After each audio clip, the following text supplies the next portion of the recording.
Every successful person knows the weight of watching others struggle while having the power to help. And Maddy Scott, CEO of TechFlow Innovations, felt that responsibility hit her like a lightning bolt on a cold Tuesday morning in November.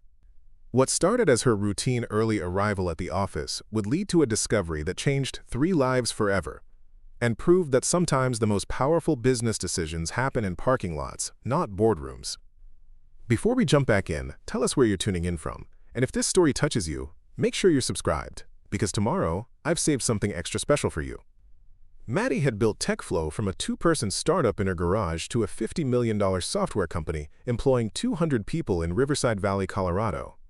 But success hadn't made her forget where she came from. The daughter of a single mother who worked 3 jobs to keep them housed, Maddy understood desperation intimately. She just never expected to find it sleeping in the back of a Honda Civic in her company's parking lot. The November air cut through her wool coat as she walked toward the building at 5:47 a.m., 3 minutes before her usual arrival time. TechFlow's headquarters sat in the heart of the city's emerging tech district, surrounded by gleaming office buildings and trendy coffee shops that catered to the growing population of young professionals. But what caught Maddy's attention wasn't the familiar skyline. It was the car parked in the far corner of the lot, windows fogged with breath, and the faint outline of people inside.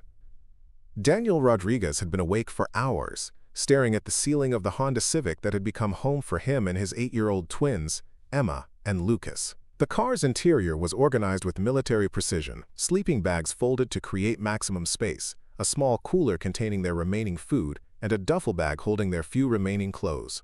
The parking lot of TechFlow Innovations had become their sanctuary because it was well-lit, safe, and the security guard, Jimmy, had stopped asking questions 3 weeks ago after Daniel explained their situation.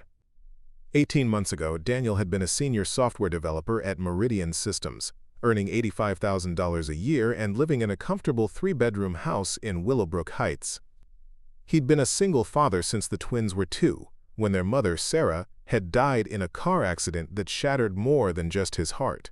It had shattered his entire sense of security. But he'd managed, creating a life filled with bedtime stories, weekend adventures, and the kind of love that made their small family feel complete. Then, Meridian Systems was acquired by a larger corporation. The new management eliminated 60% of the development team, including Daniel. His severance package lasted 4 months. His unemployment benefits covered another 3. His savings, already depleted by Sarah's medical bills and funeral expenses, evaporated like morning dew under the pressure of mortgage payments, utilities, and the 1,000 small expenses that come with raising twins. The eviction notice had come on a Tuesday, just like today. Daniel remembered standing in their empty living room, holding the legal papers while Emma and Lucas played in their bedroom, unaware that their world was about to change forever. He'd sold everything: furniture, electronics, Sarah's jewelry that he'd kept for the twins, but it wasn't enough to secure a new place. Background checks showed the eviction. Credit reports revealed the maxed-out cards he'd used to buy groceries. Landlords who might have overlooked his employment gap couldn't ignore the financial wreckage that unemployment had left behind. The car became their refuge by necessity, not choice. Daniel had found scattered work, freelance coding projects that paid in dribs and drabs, never enough to secure housing, but just enough to keep them fed. The twins thought it was an adventure at first, camping out under the stars, eating drive-through dinners, and falling asleep to Daniel's stories about brave princes and princesses who overcame impossible challenges. But 3 months of living in a car had worn away the pretense of adventure. Emma, always the more sensitive twin, had started having nightmares. Lucas had developed a persistent cough that worried Daniel constantly, but which he couldn't afford to have properly examined. Both children had become experts at showering in gym bathrooms and doing homework by streetlight, skills no 8-year-old should need to master. Daniel's laptop, his last connection to potential income, was powered by a portable battery pack that he recharged at coffee shops and libraries. His phone, essential for job applications and freelance communications, was perpetually on the verge of disconnection. The Honda's gas tank stayed between quarter and half full, enough to reach potential work opportunities, not enough to provide consistent heating during the increasingly cold Colorado nights. This morning was different from the others. though Daniel couldn't yet know why. The twins were still sleeping when he heard footsteps on the asphalt outside. He'd become hyper-aware of sounds: security guards making rounds, police officers conducting wellness checks, property managers who might ask them to move along. But these footsteps were different. Purposeful, but not threatening. Curious rather than authoritative. Maddy approached the Honda slowly, her business instincts warring with her human compassion. Part of her wanted to respect their privacy, to pretend she hadn't seen anything and continue to her office. But the larger part, the part that remembered her mother's struggle, the part that had built a company based on the belief that technology should solve human problems, couldn't walk away. She knocked gently on the driver's side window. Daniel's eyes flew open, immediately alert. Through the fogged glass, he could see a woman in an expensive coat, her posture suggesting authority but not aggression. He rolled down the window a few inches, cold air rushing into the car's carefully maintained warmth. "I'm sorry," he said immediately, the automatic apology of someone who'd grown accustomed to being unwelcome. "We'll move along. I was just waiting for the kids to wake up before—" "Wait," Maddy interrupted softly. "You don't need to apologize. I'm Maddy Scott. I own this building." She gestured toward TechFlow's headquarters, then looked back at the car, where she could now see two small figures bundled in sleeping bags. "Are those your children?" Daniel's protective instincts flared. "Yes, but we're not causing any trouble. We keep to ourselves, we don't leave trash, we don't." "How long have you been living in your car?" Maddy asked, her voice carrying no judgment, only concern. The question hung in the cold air between them.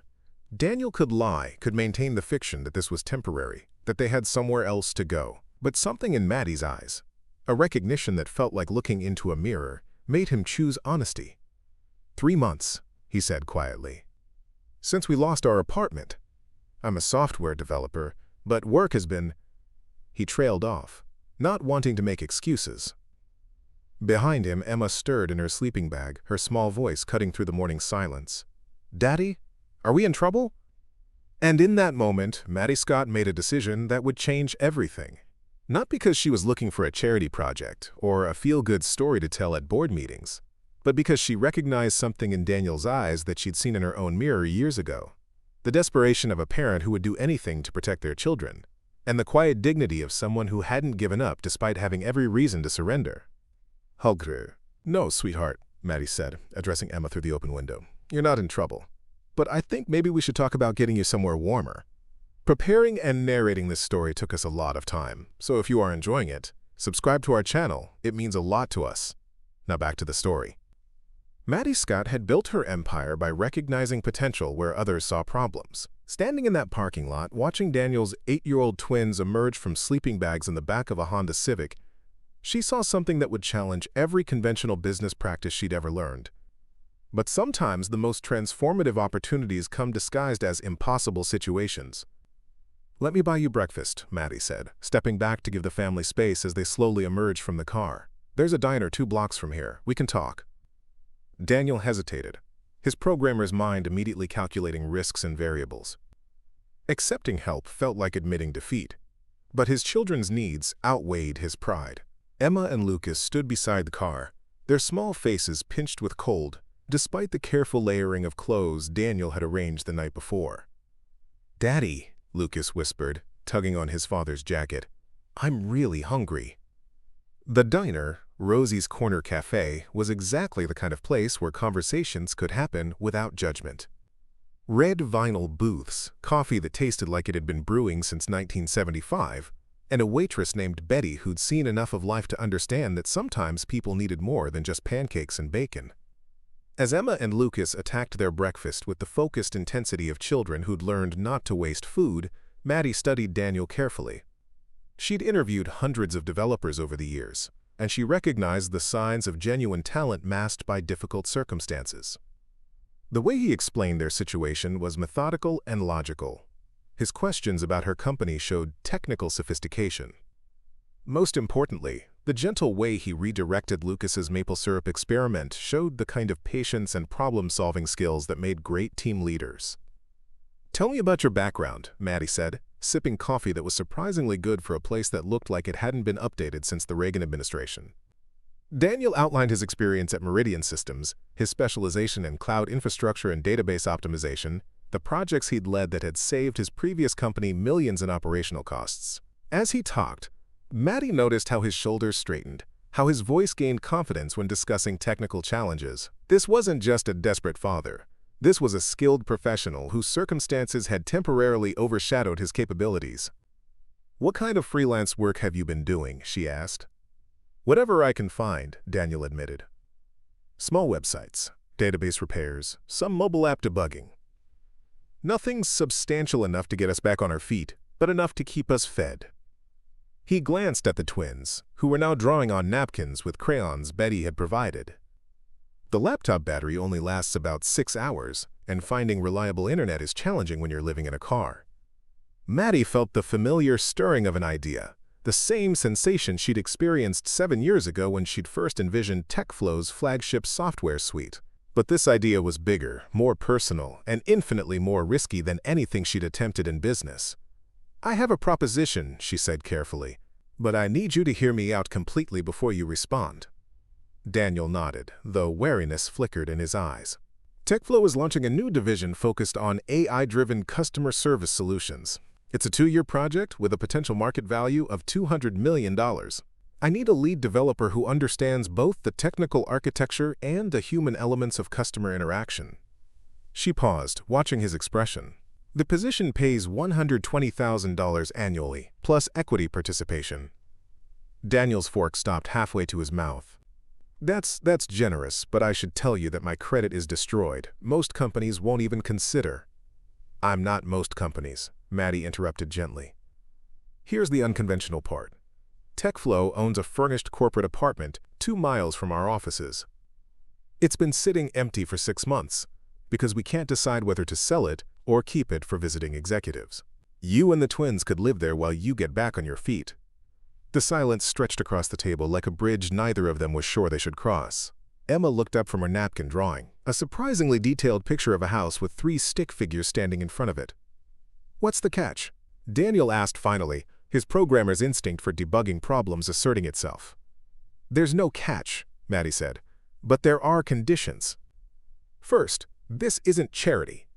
You'll earn every penny through your work, and I'll expect the same level of performance I demand from any senior developer. Second, I need someone who can commit to the full 2-year project timeline. This isn't a temporary solution. It's a career opportunity that happens to solve a housing problem." She leaned forward slightly. "Third, and this is important, I need someone who understands that innovation often comes from unexpected places. The best customer service solutions don't come from developers who've never had to depend on customer service themselves. Your experience with uncertainty, with having to solve problems with limited resources, with understanding what it means to be genuinely desperate for help, that's not a liability. It's exactly the perspective this project needs." Lucas had finished his pancakes and was now building a small tower from sugar packets while Emma continued her drawing. Neither child seemed aware that their entire future was being negotiated over coffee and hash browns. "Why?" Daniel asked quietly. "You don't know me. You don't owe me anything. There are hundreds of qualified developers who could take this position without the complications of my situation." Maddy smiled, and for the first time since their conversation began, she looked less like a CEO and more like someone who remembered what it felt like to need help. 20 years ago, I was a single mother working 3 jobs and sleeping on my sister's couch. I had an idea for software that could streamline small business operations, but no one would give me a chance because I didn't have the right credentials or the right connections." She gestured around the diner. "A restaurant owner named Marcus, not here, but a place just like this, gave me my first contract to build a point-of-sale system. He paid me $500 for something that should have cost $5,000 because he said he believed in taking chances on people who had something to prove." She pulled out her phone and showed Daniel a photo of TechFlow's modern headquarters. "That $500 contract became the foundation for everything I've built, not because Marcus was charitable, but because he recognized that desperation often drives innovation better than comfort ever could." Daniel stared at the image of the building where they'd slept the night before. "And you think I'm a good risk?" "I think you're a necessary risk," Maddy corrected. The AI customer service market is dominated by companies that have never had to actually rely on customer service. They build solutions for theoretical problems instead of real human needs. I need someone who understands both the technical challenges and the human stakes. Emma held up her napkin drawing. "Daddy, look, it's our new house." Daniel examined the drawing. 3 stick figures standing in front of a simple house with a yellow sun overhead and what appeared to be a small dog in the yard. "That's beautiful, sweetheart, but we don't have a new house." "Yet," Maddy said quietly. "The corporate apartment has 2 bedrooms, a full kitchen, and it's in a great school district. Emma and Lucas could start classes next week, if you want." The weight of possibility settled over the table like fresh snow, beautiful, transformative, and slightly overwhelming. Daniel looked at his children, who had spent 3 months learning to be brave in the back of a Honda Civic, and felt something he hadn't experienced since Sarah's death. Hope that felt dangerous to trust. "If I said yes," he said carefully, "when would you need an answer?" Maddy signaled Betty for the check. "How about we go look at the apartment, meet the team, see if this feels like something that could work for all of us?" She smiled at the twins. "And maybe find out if there are any good schools nearby that need some smart 8-year-olds. Outside the diner, as they walked toward Maddy's car, a modest hybrid that surprised Daniel after her talk of corporate apartments and $200 million projects, she made one final point that sealed his decision.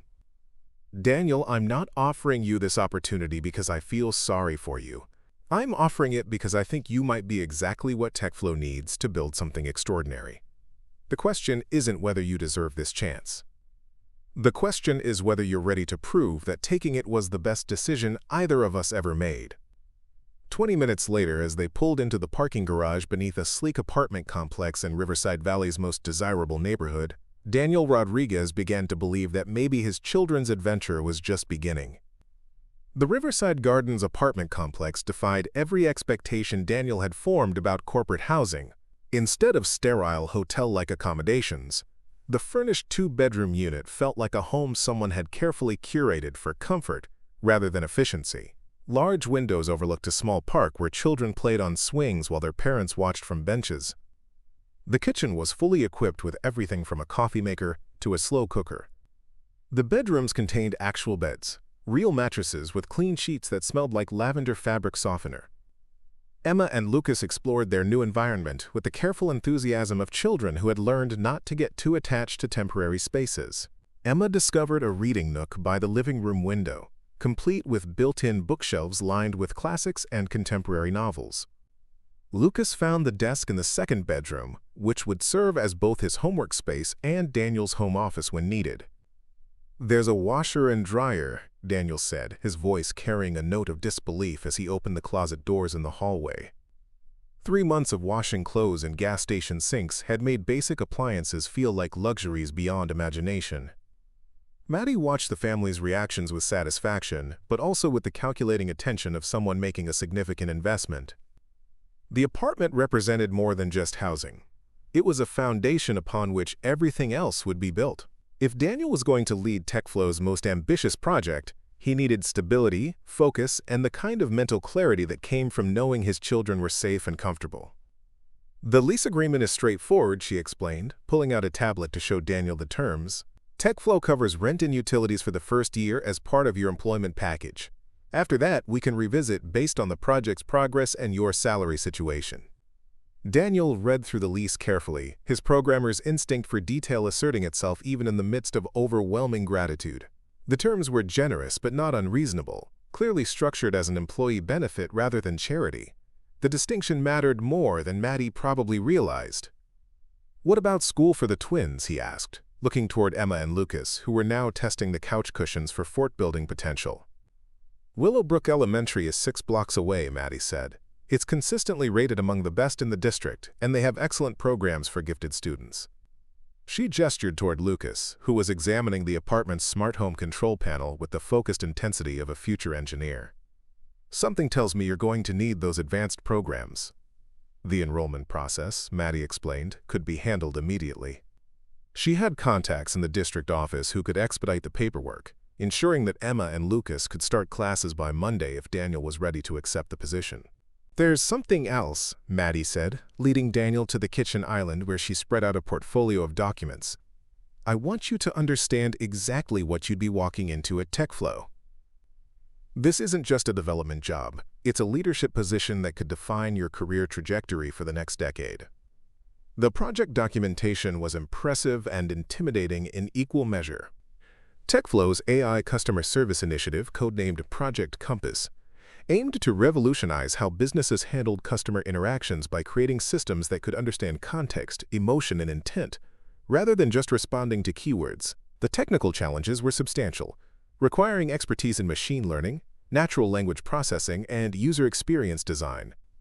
The current market for customer service software is dominated by companies like ServiceMax and ClientFirst, Maddy explained, pointing to competitive analysis charts. They focus on efficiency, getting customers off the phone quickly, routing calls to minimize wait times, generating reports that make managers feel like they're optimizing something, but they completely miss the human element.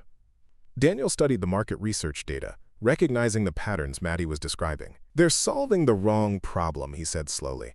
They're optimizing for company metrics instead of customer satisfaction. Exactly. And that's where your perspective becomes invaluable. Maddy pulled up another document showing customer satisfaction surveys from major service platforms. 83% of customers report feeling frustrated or unheard when dealing with automated systems. They want solutions that understand their actual problems, not just their keywords. The scope of Project Compass was broader than anything Daniel had worked on at Meridian Systems. Instead of maintaining existing infrastructure, he would be building something entirely new, a platform that could learn from customer interactions, adapt to different communication styles, and provide genuinely helpful solutions rather than scripted responses. The development timeline is aggressive, Maddy continued. 18 months to build the core platform, 6 months for beta testing and refinement, then launch. If we succeed, TechFlow becomes a major player in a $50 billion market. If we fail, she shrugged. Well, I've built this company by taking calculated risks. This is our biggest calculation yet. Daniel reviewed the technical specifications, feeling the familiar excitement that came with challenging problems. The architecture would require integrating multiple AI systems, designing intuitive interfaces for both customers and support staff, and creating learning algorithms that could improve performance without sacrificing reliability. What's the team structure? He asked. That's where it gets interesting, Maddy said. You'd be leading a team of 12 developers, but most of them are junior-level programmers straight out of college. Bright, enthusiastic, technically capable, but lacking real-world experience. They need someone who can translate vision into practical implementation. The challenge was becoming clearer. Daniel wouldn't just be writing code, he'd be mentoring a team, establishing development processes, and making architectural decisions that would affect the project's success or failure. It was exactly the kind of responsibility he'd hoped to grow into at Meridian Systems before the acquisition derailed those plans. There's also the equity component, Maddy said, pulling out the final document in the portfolio. Successful completion of Project Compass would make you eligible for a significant ownership stake in TechFlow. We're not talking about token stock options. We're talking about genuine wealth-building potential if this project succeeds. The equity structure was complex but substantial. If Project Compass met its performance targets, Daniel would receive a 3% ownership stake in TechFlow, vesting over 5 years. Given the company's current valuation and growth trajectory, that stake could be worth several $million by the time it fully vested. This is overwhelming, Daniel admitted, leaning back against the kitchen counter. 6 hours ago, I was trying to figure out how to charge my laptop battery. Now you're talking about equity stakes and leading development teams.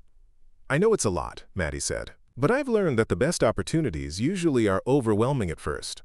The question isn't whether you feel ready, it's whether you're willing to grow into the role. Emma appeared at Daniel's side, tugging on his jacket. Daddy, can we stay here? It has a bathtub and I haven't had a real bath in forever. The simple request cut through all the complexity of equity stakes and development timelines. Daniel looked at his daughter, who had spent 3 months being brave in impossible circumstances, and realized that the decision had already been made the moment Maddy first knocked on their car window.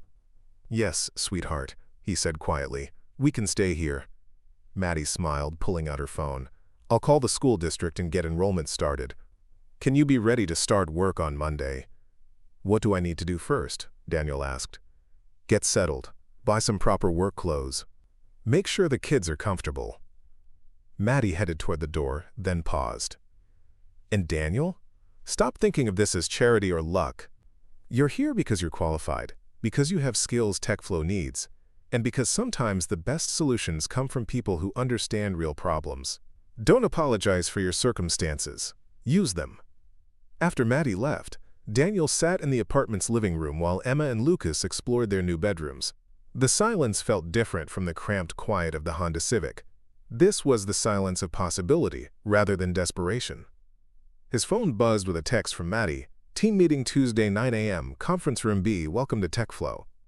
Daniel looked around the apartment that would be their home, at his children who were already making plans for decorating their rooms, and felt the weight of responsibility settling into something manageable.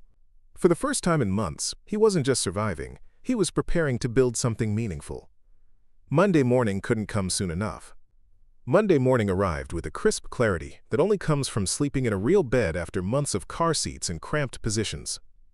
Daniel woke before his alarm, not from anxiety this time, but from anticipation. Emma and Lucas had slept soundly in their new rooms, and for the first time since leaving their house on Maple Street, morning felt like a beginning rather than just another day to survive. The walk to TechFlow's headquarters took 12 minutes through tree-lined streets where other professionals headed to work with coffee cups and purposeful strides. Daniel carried a new laptop bag, his first purchase after Maddy had advanced him money for work essentials, and wore clothes that actually fit properly instead of the mismatched layers that had defined his car-living wardrobe. TechFlow's lobby impressed without intimidating, modern but warm, with living walls of green plants and comfortable seating areas where employees could collaborate informally.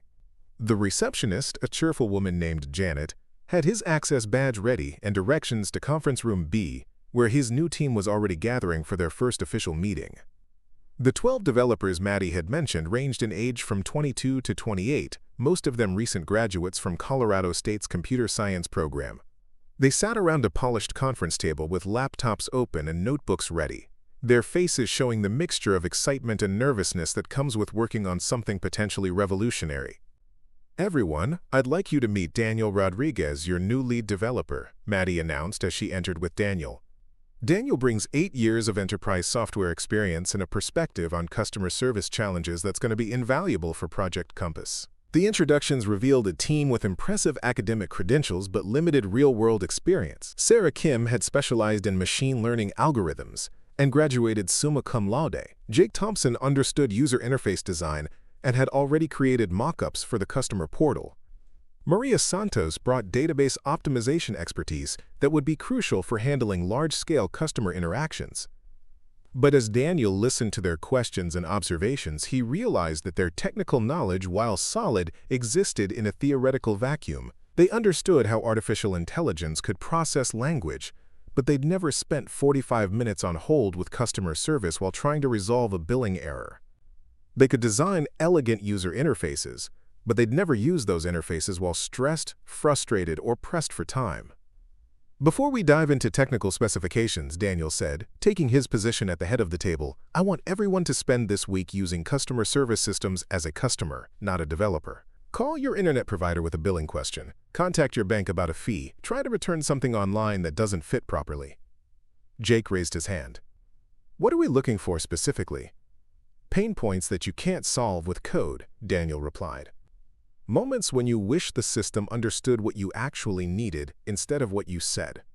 Times when efficiency felt like the enemy of helpfulness. He gestured toward the whiteboards that lined the conference room walls. We're not just building another customer service platform. We're building something that makes people feel heard. The first week established a rhythm that Daniel hadn't experienced since his early days at Meridian Systems. He arrived at the office each morning after walking Emma and Lucas to school, spending a few minutes in the lobby with other parents who were navigating similar routines.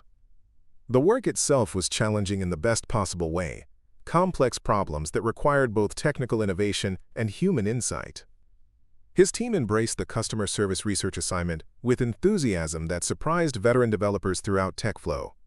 Sarah documented her experience trying to cancel a subscription service, creating detailed flowcharts that showed how the company's interface actively discouraged cancellation.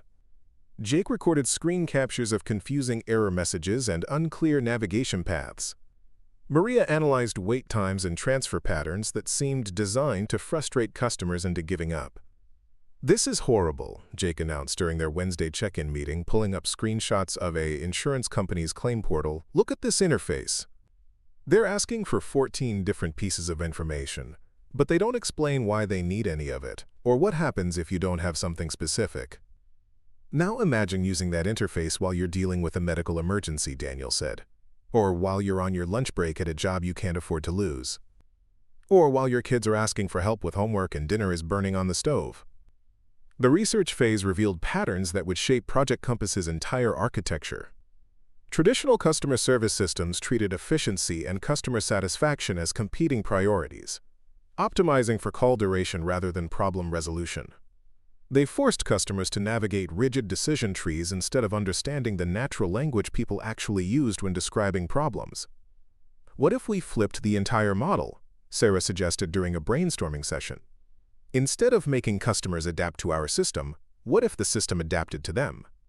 Daniel smiled, recognizing the moment when theoretical knowledge transformed into practical innovation. "Keep going with that thought. Traditional systems categorize problems first, then provide solutions," Sarah continued, her excitement building. "But people don't think in categories. They think in stories. My internet isn't working could mean anything from a billing issue to a technical problem to a service outage. Instead of making them choose from predetermined options, what if our AI listened to their whole story and then provided personalized assistance?" The breakthrough led to late nights and weekend sessions, but not the grinding, soul-crushing overtime Daniel remembered from corporate development environments. This felt more like a group of friends building something they genuinely believed in, fueled by coffee and the conviction that they were solving problems that actually mattered. Emma and Lucas adapted to their new routine with resilience that continued to amaze Daniel. Emma joined the school's art club and discovered a talent for digital design that led to her creating unofficial mascot designs for Project Compass. Lucas found his place in the robotics team and started building small automation projects that helped around the apartment: a motion sensor light for the hallway, a reminder system for homework deadlines. "Daddy," Lucas said one evening, while Daniel reviewed code at the kitchen table, "are you building something like what I'm building with my robots?" "What do you mean, buddy?" "Well, my robots help people do things easier, right? Like the light turns on automatically, so Mom." Lucas paused, his face falling slightly. "So people don't have to fumble for switches in the dark. And your computer thing helps people get answers without being frustrated?"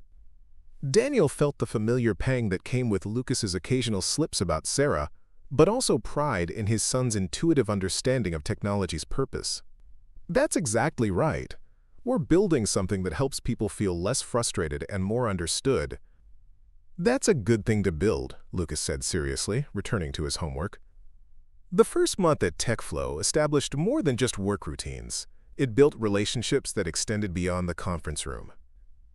Sarah invited Daniel and the twins to her family's Sunday barbecues, where Emma discovered a shared love of photography with Sarah's teenage sister. Jake organized team game nights that became weekly traditions, creating bonds that made collaboration feel natural rather than forced. Most importantly, Daniel began to see himself differently.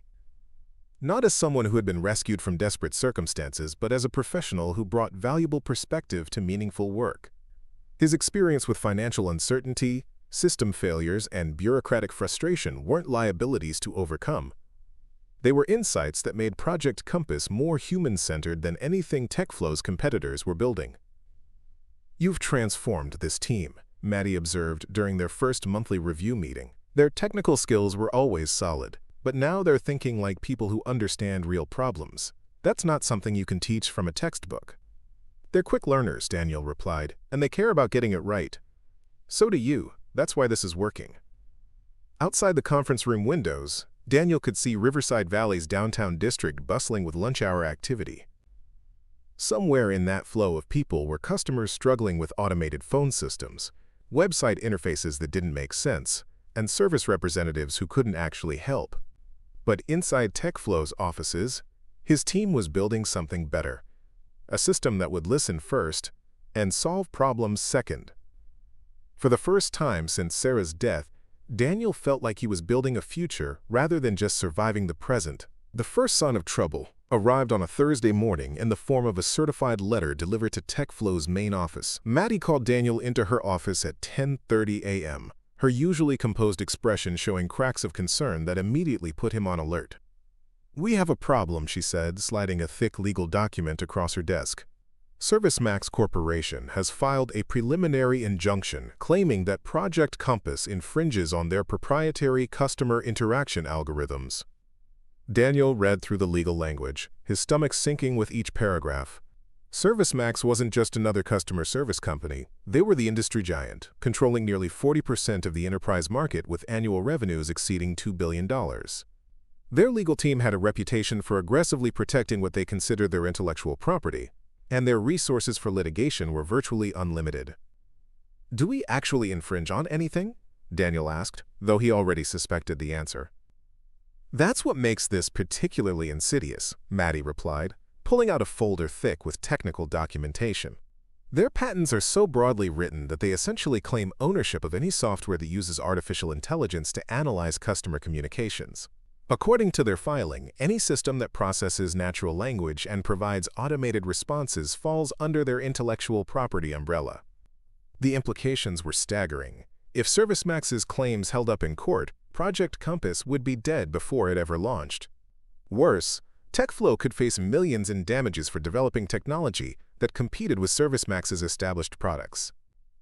"There's more," Maddy continued, her voice taking on the controlled tone she used when delivering particularly bad news. "They're demanding that we cease all development on Project Compass immediately and turn over our existing code for their review. They claim they need to assess the extent of the infringement." Daniel felt the familiar weight of impossible circumstances settling on his shoulders, but this time it carried additional gravity. It wasn't just his family's future at stake. 12 developers had invested months of work in Project Compass, and TechFlow had committed substantial resources to a project that might be legally dead on arrival. "What's our legal position?" he asked. "Complicated. Software patents are notoriously difficult to challenge, and ServiceMax has successfully used these same claims to shut down 3 smaller competitors in the past 2 years. Maddy pulled out a newspaper clipping showing ServiceMax's CEO, Harrison Vale, accepting an Industry Innovation Award. Vale has built his company's dominance partly through acquisition and partly through litigation. They identify promising startups, either buy them or bury them. The meeting was interrupted by a knock on Maddy's office door. Her assistant, Janet, looked apologetic as she entered. "I'm sorry to interrupt, but there's a gentleman here from ServiceMax who says he needs to speak with Miss Scott immediately about a legal matter." Through the glass walls of Maddy's office, Daniel could see a man in an expensive suit waiting in the lobby. He carried himself with the confidence of someone accustomed to getting his way, and his presence felt like a storm cloud settling over TechFlow's usually energetic atmosphere. "Send him to conference room A," Maddy said, "and ask legal to join us immediately." The man introduced himself as Robert Chen, Senior Vice President of Business Development for ServiceMax Corporation. His smile was professionally warm but carried an undertone of threat that made Daniel's protective instincts flare. This was the kind of corporate intimidation he'd only read about in business journals, now playing out in real time. "Miss Scott, Mr. Rodriguez," Chen said, settling into a chair at the conference table with practiced ease. "I'm here to discuss a resolution that could benefit everyone involved." TechFlow's legal counsel, Patricia Wells, arrived as Chen was opening his briefcase. A sharp woman in her 50s with extensive experience in intellectual property law, Patricia had guided TechFlow through previous patent disputes, but nothing approaching ServiceMax's scale and resources. "ServiceMax recognizes TechFlow's talent and innovation," Chen continued, spreading documents across the table. "Rather than pursuing lengthy litigation that would be expensive for everyone, we're prepared to offer an acquisition proposal for your AI customer service division." The offer was simultaneously generous and insulting. ServiceMax would purchase Project Compass's technology and team for $15 million, retaining Daniel and his developers as ServiceMax employees for a minimum of 3 years. The financial terms were reasonable, but the conditions were designed to eliminate TechFlow as a competitor while absorbing their talent. "And if we decline?" Maddy asked, though her tone suggested she already knew the answer. "Then we'll be forced to pursue our legal rights through the court system," Chen replied smoothly. Patent litigation can take years and cost millions, regardless of the outcome. Most companies find it more practical to resolve these matters through negotiation. Daniel studied the acquisition documents, recognizing the patterns he'd seen during Meridian Systems' takeover. The language was different, but the result would be identical. Promising technology buried within a larger corporation, innovative developers reassigned to maintaining legacy systems, and breakthrough ideas neutered by bureaucratic processes. "We'll need time to review this with our legal team," Patricia said, gathering the documents. "Of course. But I should mention that this offer expires Friday at close of business. After that, ServiceMax will have no choice but to protect its intellectual property through all available legal means." Chen's smile never wavered. "I hope we can resolve this amicably." After Chen left, the conference room felt like a crime scene. Daniel stared out the windows at downtown Riverside Valley, watching people go about their daily routines, unaware that the future of customer service innovation was being decided in corporate boardrooms. "What are our options?" he asked. Patricia spread Chen's documents alongside her own research. "We can fight the patent claims, but ServiceMax has deep pockets and experienced litigation teams. Even if we eventually win, the legal costs could bankrupt TechFlow before we see a courtroom victory." "What about prior art?" Daniel suggested. "Customer service automation has existed for decades. Surely someone was using AI for customer interactions before ServiceMax filed their patents." "That's our best hope," Patricia agreed. "But finding and documenting prior art takes time we may not have." ServiceMax filed for preliminary injunction, which means they could shut down Project Compass development within weeks while the legal process plays out. Maddy had been silent throughout the discussion, but Daniel recognized the expression on her face, the same calculating intensity she'd shown when first proposing his employment. She was working through scenarios, weighing risks and potential outcomes with the strategic thinking that had built TechFlow from a garage startup to a $50 million company. "There's something Chen doesn't know," she said finally. "Project Compass isn't just about better customer service algorithms. It's about democratizing customer service technology for small businesses that can't afford ServiceMax's enterprise solutions." She pulled out her laptop and began typing rapidly. "ServiceMax dominates the enterprise market because their systems cost hundreds of thousands to implement. They've never bothered with small business customers because the profit margins are too thin. But that's exactly where real innovation happens, when you have to solve problems with limited resources." Daniel felt a familiar stirring of excitement despite the legal threats surrounding them. "You're thinking about repositioning the entire project." "I'm thinking about going where ServiceMax can't follow," Maddy replied. "Their patents cover enterprise-level customer service systems, but they've never filed claims on small business applications. If we pivot Project Compass toward helping local restaurants, repair shops, and service providers deliver better customer experiences, we're operating in completely different legal territory." The strategy was brilliant and risky in equal measure. Instead of competing directly with ServiceMax in the enterprise market, TechFlow would create a new market segment focused on accessibility and affordability. Small businesses needed customer service solutions, but they couldn't afford the complexity and cost of enterprise systems. "It would mean rebuilding significant portions of the platform," Daniel said, his mind already working through the technical implications. "But it would also mean building something that actually matters," Maddy replied. "Enterprise customers have options, even if ServiceMax dominates them. Small business owners are stuck with phone systems and email, trying to compete against companies with million-dollar customer service budgets." Patricia looked up from her legal research. This could work from an intellectual property standpoint.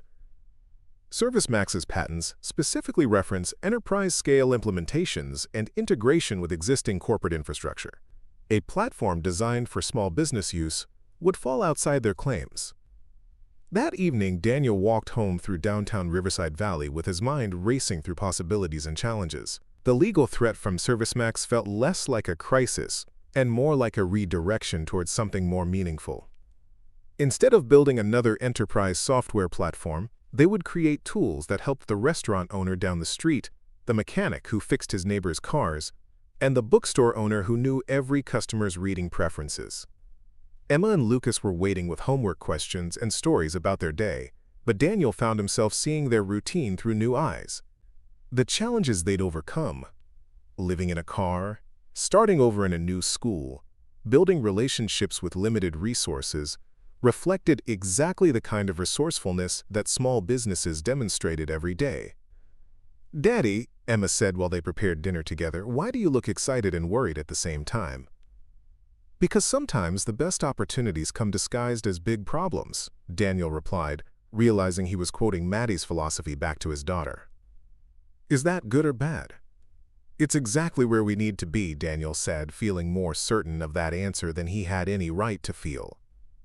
The pivot to small business customer service happened faster than anyone expected, driven by an unexpected catalyst that none of them saw coming. 3 weeks after ServiceMax's ultimatum, Jake Thompson approached Daniel with something that would change everything.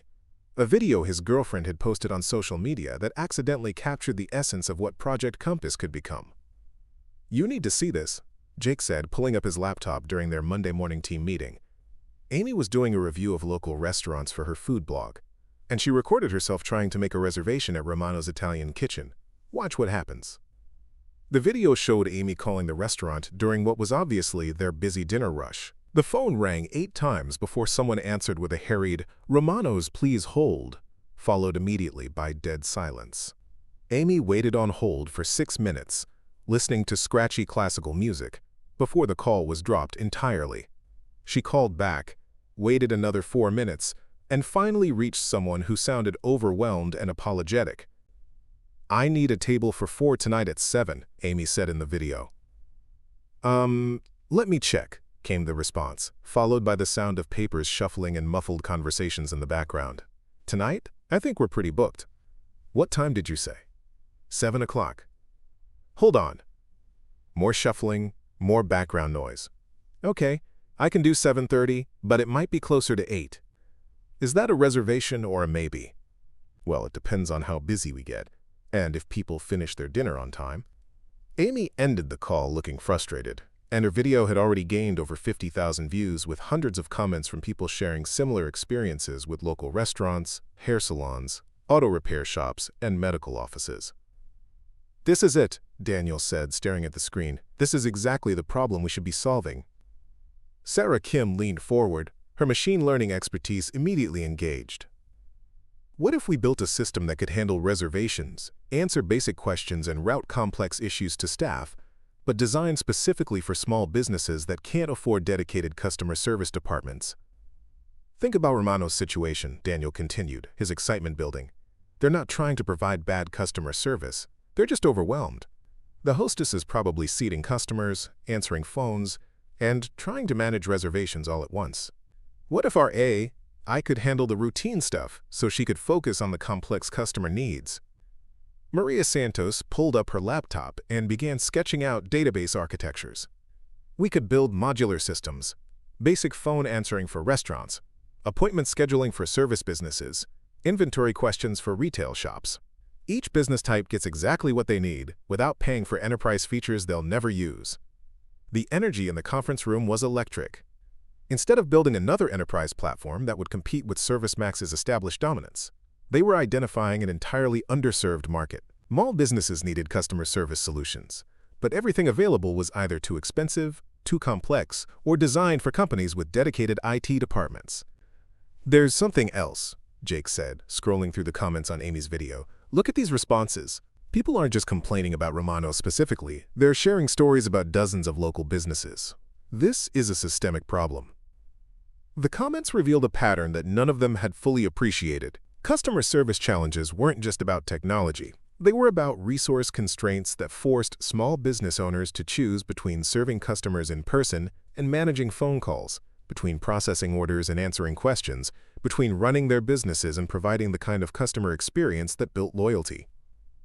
"We need to test this," Maddy said, entering the conference room as the team's discussion reached fever pitch. "Not just build it and hope it works, but actually validate that small businesses want what we're thinking about creating." Daniel's mind was already racing ahead to implementation possibilities. What if we approach Romano's directly? Offer to build them a custom solution that handles reservations and basic questions, then use what we learned to develop the broader platform? "That's exactly what I was thinking," Maddy replied. "But we need to be smart about this. If we're going to compete in the small business market, We need to understand how small businesses actually make technology decisions. The next morning, Daniel found himself sitting across from Tony Romano, the third-generation owner of Romano's Italian Kitchen. Tony was a man in his 50s who clearly loved his restaurant but looked exhausted by the daily grind of managing every aspect of the business. His office above the restaurant was cramped and chaotic, filled with supplier invoices, staff schedules, and reservation books that dated back to his grandfather's era. "Customer service technology?" Tony repeated, his skepticism evident. "Look, I appreciate what you're trying to do, but I've had 3 different companies try to sell me phone systems, reservation software, and automated this and that. Half the time, the technology breaks down right when I need it most, and the other half my staff can't figure out how to use it." Daniel understood Tony's resistance immediately. "What if I told you we could build something that your current staff could use without any training? That would cost less than what you're probably paying for your current phone service, and that would actually make their jobs easier instead of more complicated." "I'd say you're either lying or you don't understand the restaurant business," Tony replied, but his tone suggested curiosity rather than dismissal. "Here's what I'm thinking," Daniel said, pulling out his laptop to show Tony a simple mock-up. "Your hostess spends half her time answering the same 5 questions. What time are you open? Do you take reservations? What's on the menu? Do you have gluten-free options? And where are you located?" What if an AI system could handle those questions automatically, but anything complex gets transferred immediately to a real person? Tony studied the interface, which Daniel had designed to look like a simple phone system rather than complex software. What happens when the technology breaks? "It fails back to your regular phone," Daniel explained. "The AI is an addition to your existing system, not a replacement. If something goes wrong, you're exactly where you are now, but when it works, your staff has more time to focus on customers who are actually in the restaurant." The breakthrough came when Tony's daughter, Maria, joined the conversation. A recent college graduate who had been helping modernize the restaurant's social media presence, she immediately grasped the potential of what Daniel was describing. "Dad, remember last Saturday when we had that 40-minute wait and you were stressed because people kept calling to ask about wait times? This could handle those calls automatically. Check them in virtually, give them realistic wait estimates, even let them know when their table is ready." "How much would something like this cost?" Tony asked, his resistance softening. "For Romanos specifically, probably less than $200 a month," Daniel said.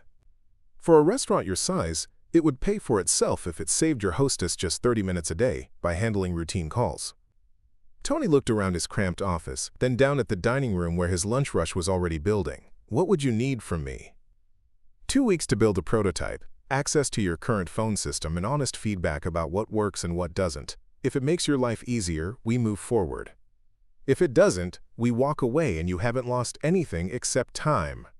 The handshake deal with Tony Romano became the foundation for everything that followed. Within 2 weeks, Daniel's team had built a working prototype that could handle Romano's most common customer inquiries, while seamlessly transferring complex calls to staff members.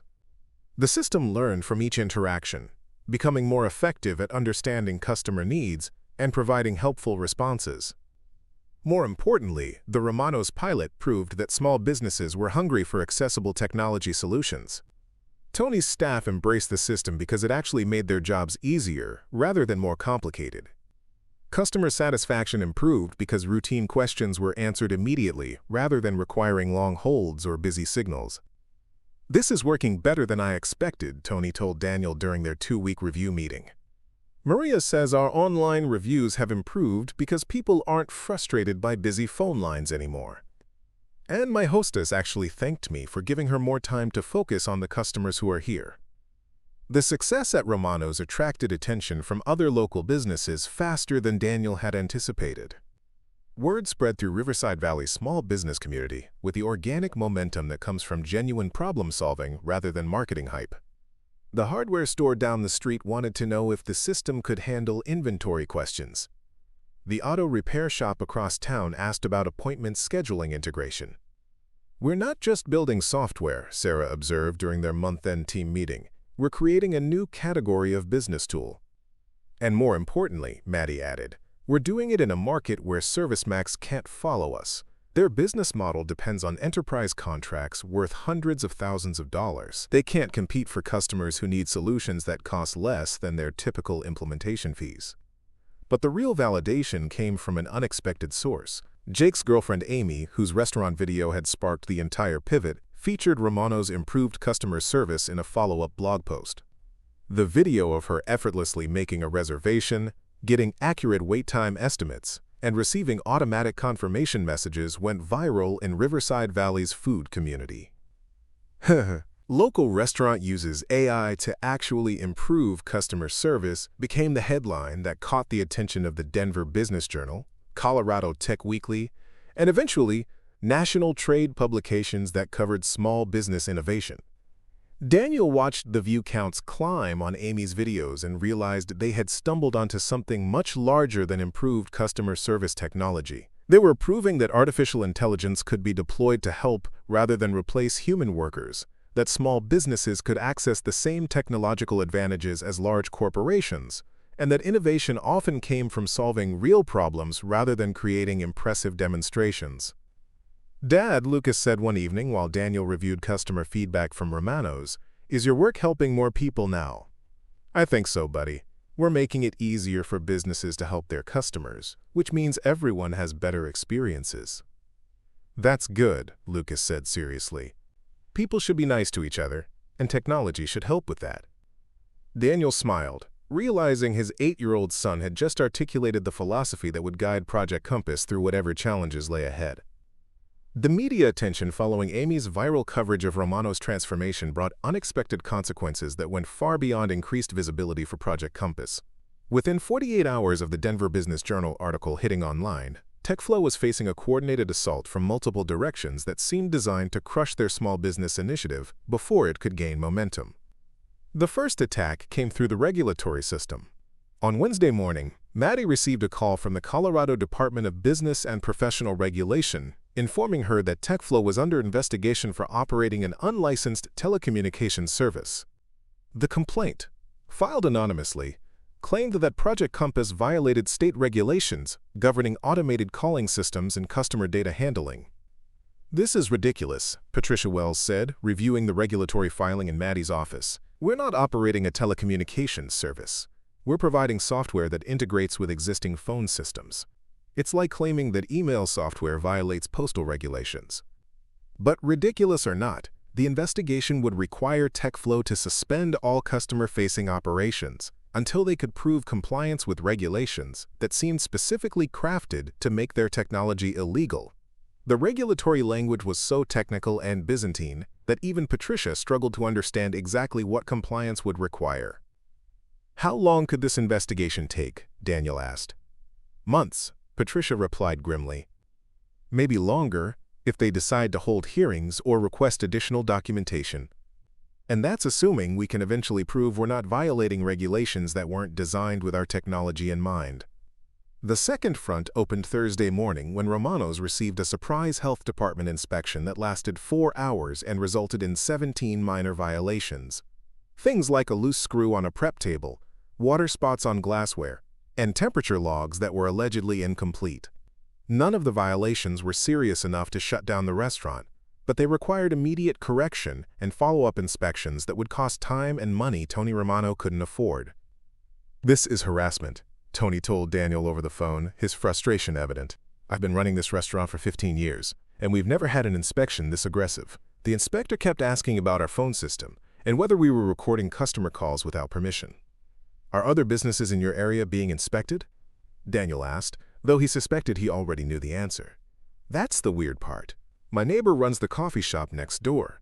She's been waiting 6 months for a routine inspection to approve her patio expansion.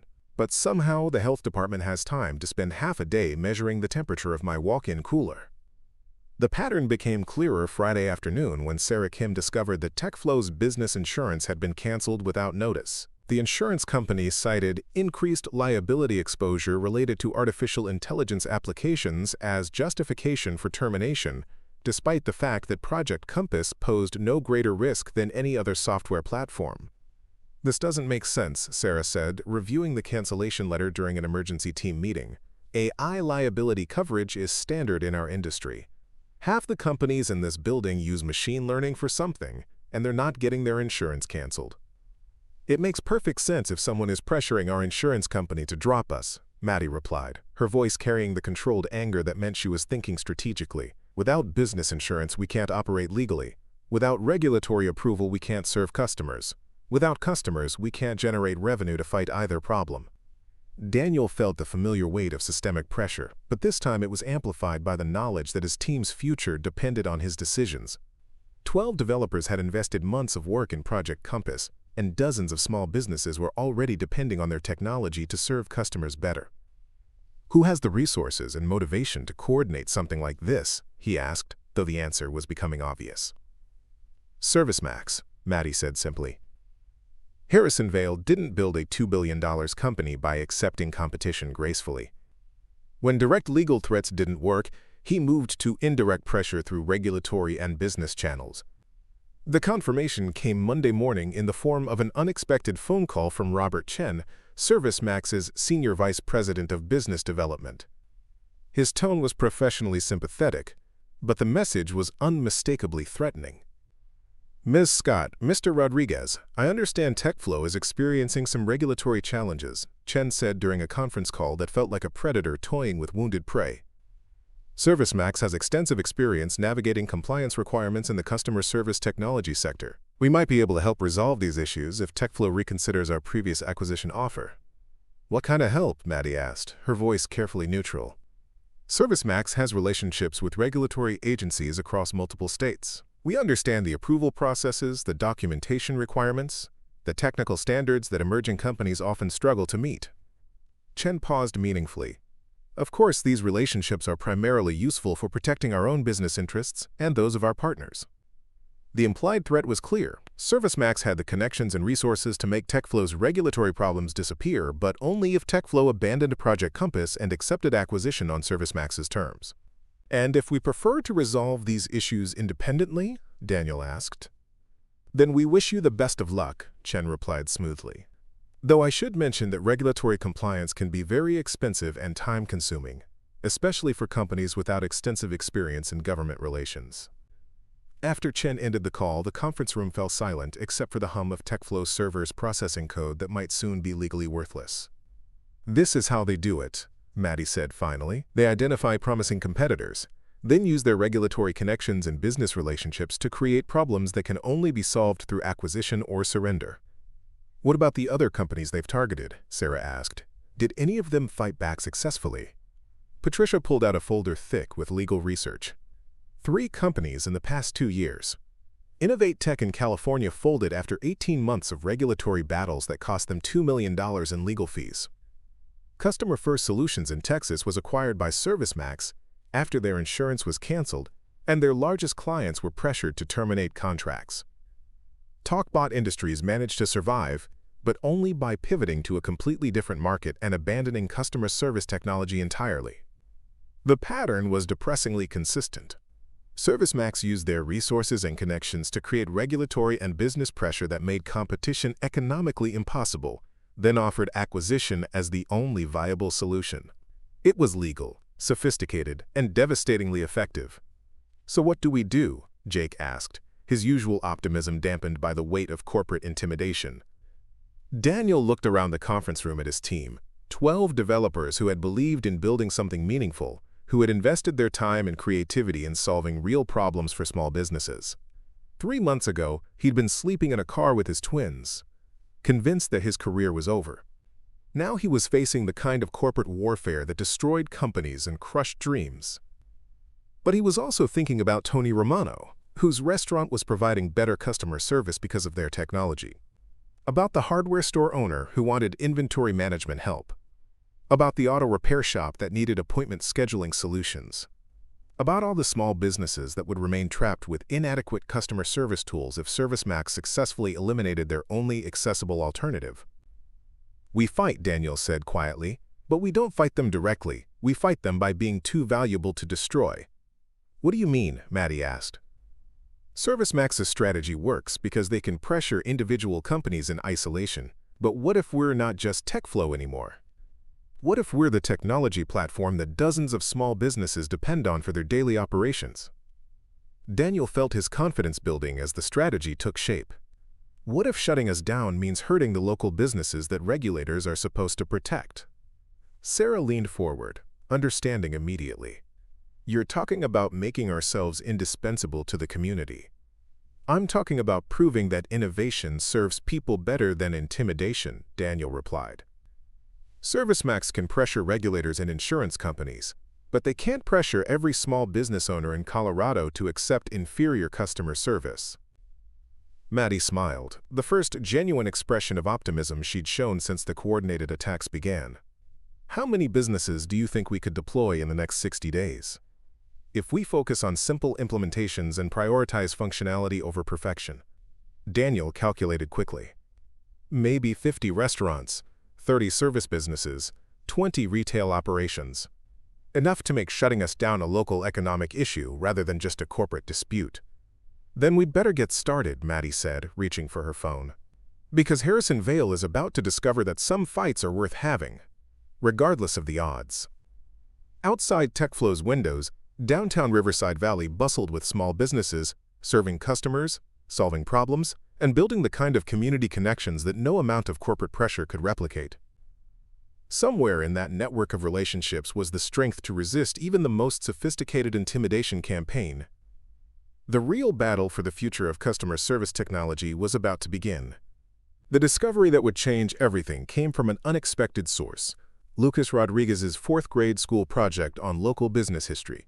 While researching Riverside Valley's economic development for his assignment on how our community grew, Lucas had interviewed elderly residents about businesses that had opened and closed over the past 30 years. What he uncovered in those conversations would provide the key to understanding ServiceMax's true relationship with innovation suppression. "Dad, I found something weird in my interviews," Lucas said one evening, spreading notebook pages across the kitchen table. 3 different people told me about companies that used to be here but disappeared after big corporations came to town. Daniel examined his son's careful notes, written in the precise handwriting that Lucas applied to everything he considered important. The 8-year-old had documented stories about Riverside Innovations, a local software company that had developed early customer service automation in the 1990s. About Alpine Tech Solutions, which had created appointment scheduling systems for medical practices. About Summit Systems, which had built communication tools for small manufacturing businesses. What happened to them? Daniel asked, though he was beginning to suspect the answer. That's the weird part. They all got bought by something called ServiceMax Partners, right before they were supposed to launch their products. Then the products just disappeared. Lucas looked up from his notes with the confused expression of a child trying to understand adult behavior that didn't make logical sense. The name ServiceMax Partners triggered immediate recognition for Daniel. He'd seen references to the subsidiary in ServiceMax's corporate filings, but had assumed it was just another acquisition vehicle for purchasing complementary technologies. Lucas's research suggested something far more sinister. A systematic pattern of acquiring innovative companies, specifically to prevent their products from reaching market. The next morning, Daniel brought Lucas's findings to Maddy, who immediately recognized their significance. "This could change our entire legal position," she said, spreading Lucas's notes alongside Patricia Wells's legal research. "If we can prove that ServiceMax has a history of acquiring companies solely to suppress innovation, their current pressure campaign looks less like protecting intellectual property and more like maintaining illegal monopoly control." Patricia studied the list of disappeared companies with the focused attention of someone who understood how corporate legal strategies actually worked. "We need more than just stories from community members. We need documentation, financial records, patent filings, employee testimonies that can establish a pattern of anti-competitive behavior." The investigation that followed revealed the sophisticated architecture of ServiceMax's innovation suppression strategy.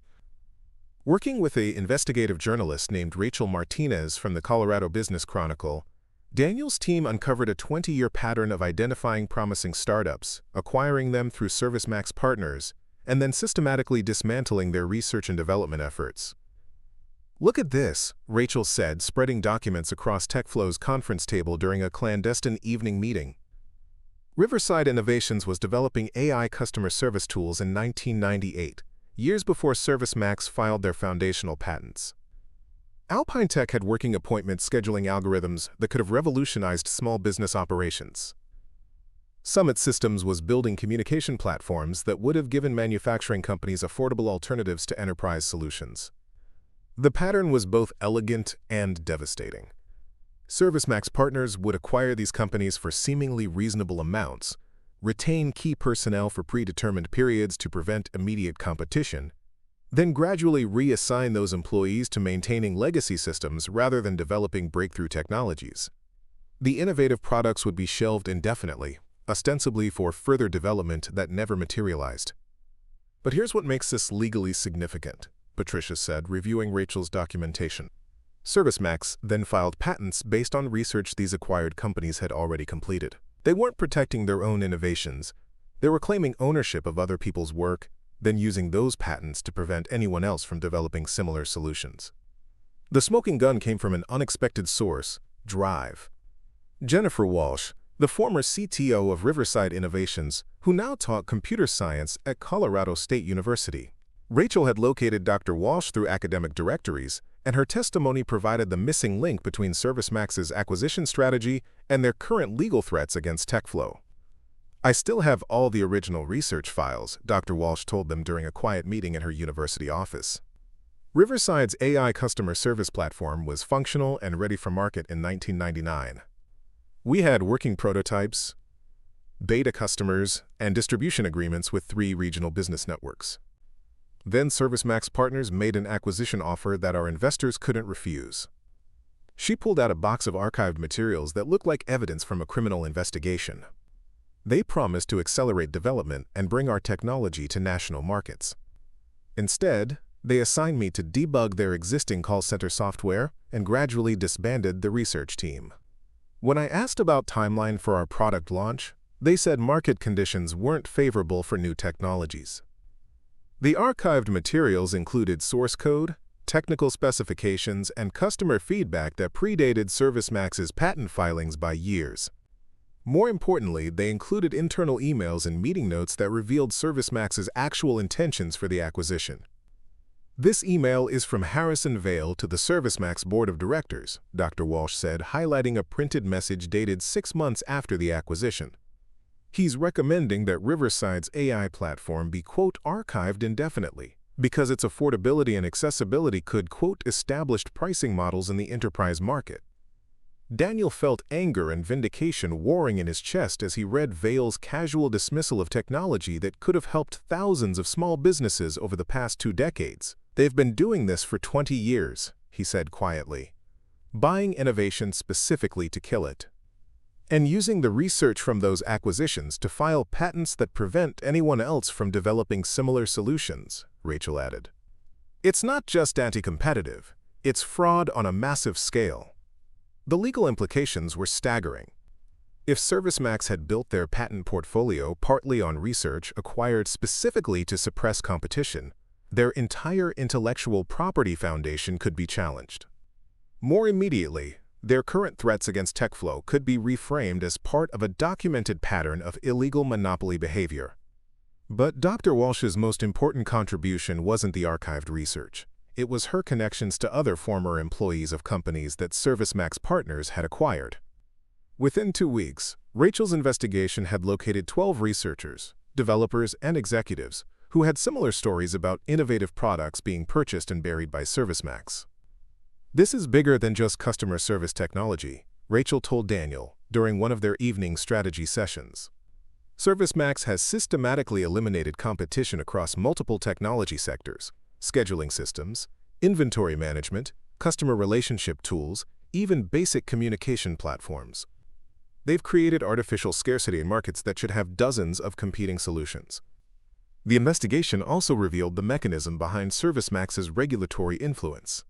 Harrison Vale served on the advisory board of the National Customer Service Technology Association, which provided guidance to state regulatory agencies on industry standards and compliance requirements. The same organization that helped write the regulations TechFlow was allegedly violating had been influenced by the company that was trying to destroy them. "It's a closed loop," Patricia explained.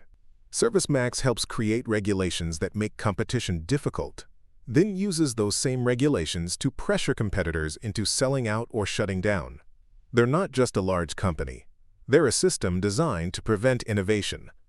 But the most powerful discovery came from Dr. Walsh's personal files, a letter she had written to Harrison Vale in 2001, 2 years after Riverside's acquisition, formally requesting information about when their AI platform might be brought to market. Vale's response was brief and revealing.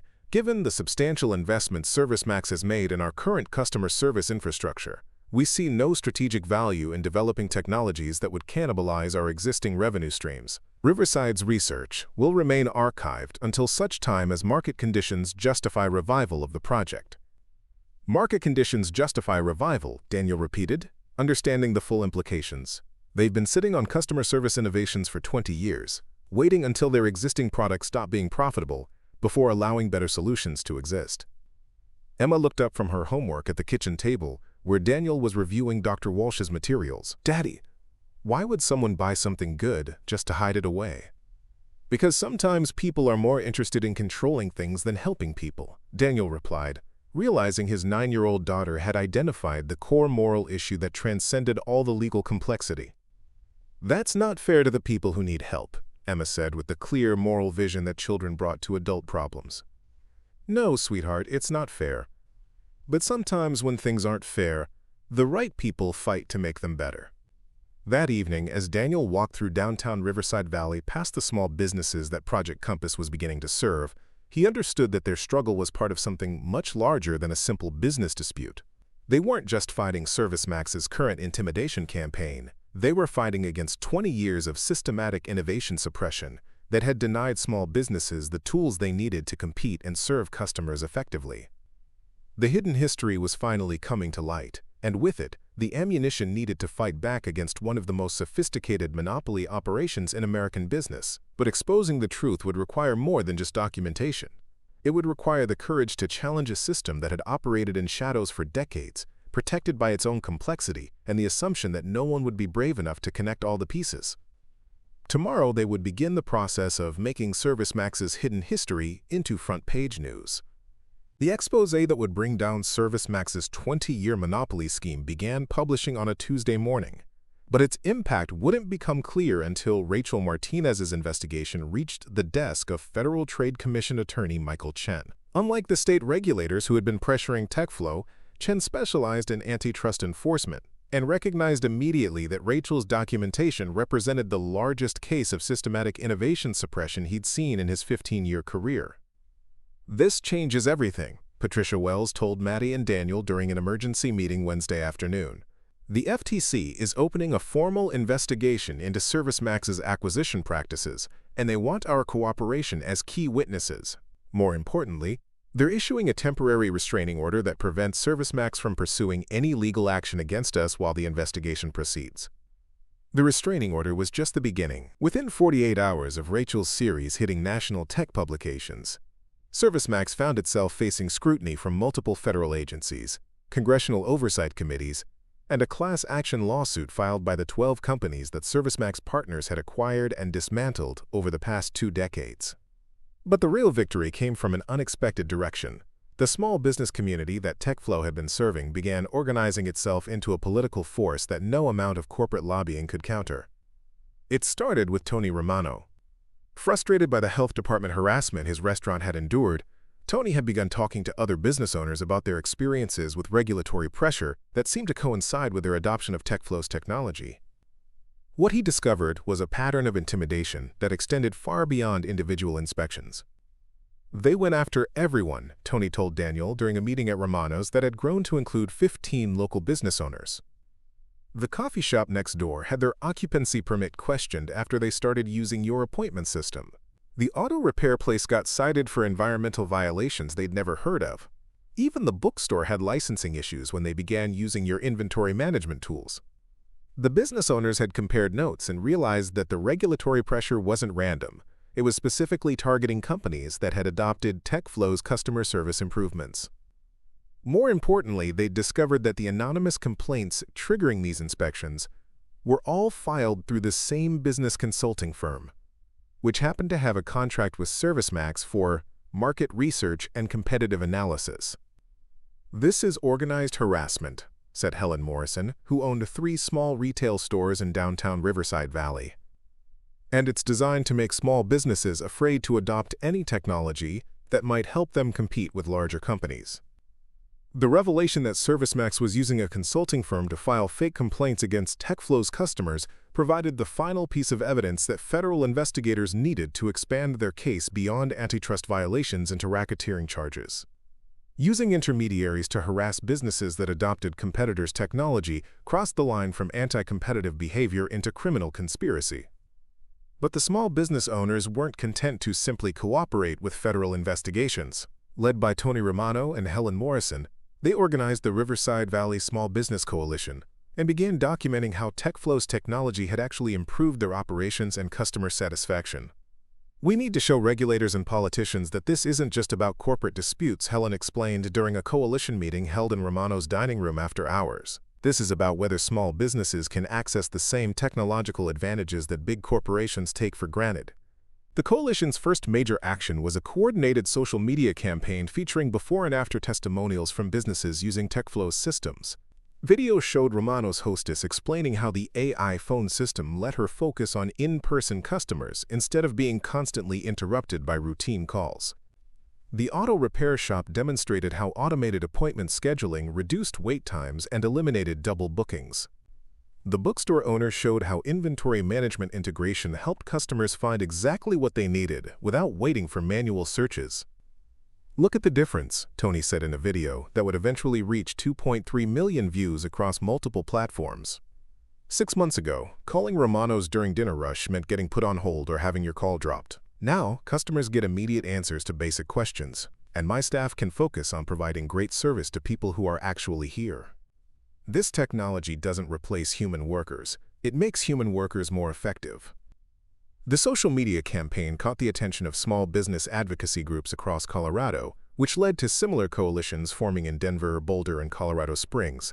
Business owners who had never heard of TechFlow began sharing their own stories about regulatory harassment, insurance cancellations, and supplier pressure that seemed designed to prevent them from adopting innovative technologies. "ServiceMax isn't just targeting TechFlow," observed Dr. Jennifer Walsh during a state legislative hearing that the Small Business Coalition had requested. "They're targeting the entire concept that small businesses should have access to affordable technology solutions. Every innovation they've suppressed over the past 20 years represents thousands of small businesses that were denied tools that could have helped them serve customers better and compete more effectively." The legislative hearing became a turning point in public perception. Instead of a corporate dispute between technology companies, the ServiceMax scandal was reframed as a fundamental question about economic fairness and market access.